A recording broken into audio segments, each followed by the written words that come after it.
Peggy 18. Homefront is a first-person shooter. It's set in the year 2027. One of the main hooks of Homefront is its premise. It's an Occupation USA setting. Homefront's an opportunity for us to tell a story that's near and dear to our hearts in an environment that's very familiar but been warped beyond recognition. It's a story of really survival and adaptation. What it feels like to be part of a resistance fighting for your country, to give the last full measure for something that you really believe in.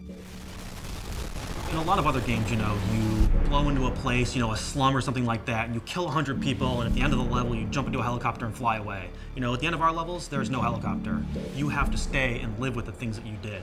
Bringing 2027 to life in kind of a suburban and rural setting all comes down to picking the things that everybody's extremely familiar with.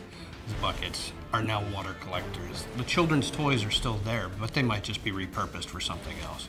This is a survivalist nation now. Now it's about being a member of a resistance cell in occupied America and doing what it takes to liberate your country from this alien oppressor.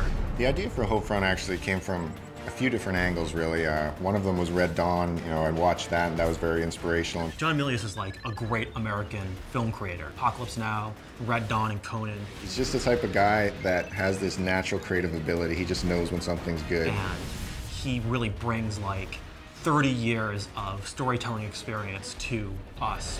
Speculative fiction basically means we are giving the audience what-if situations. What if America was invaded by Korea? What if this happened? And then filling out the answers to that. And that's really where the high premise of Homefront comes from. We said, what if USA was occupied? What would it be like to experience that future? Historically, there are multiple examples of sudden rises and sudden falls. Ancient Greece, Mongolia, Japan. So when you say, how could a mighty power like the USA fall? It's really a combination of elements. It's the decline of the USA due to internal factors and global geopolitical situation.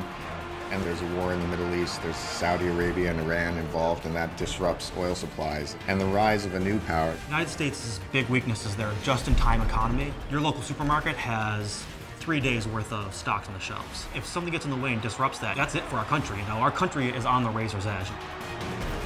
The North Koreans are the perfect enemy. The only North Korean that anybody knows is Kim Jong-il. This morning comes the news of Kim Jong-il's death. North Koreans greet their new supreme leader, Kim Jong-un. The North Koreans actually have the world's 4th largest standing army, which a lot of people don't know about. Now, what happens in the storyline is that we have North Korea being unified with South Korea to form one country where it has the economic power and modern military equipment. And within the storyline, we also have North Korea being in conflict with Japan.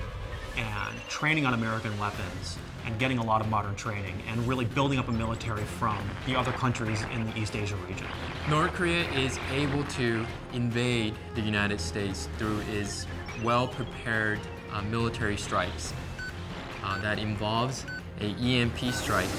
EMP is an electromagnetic pulse.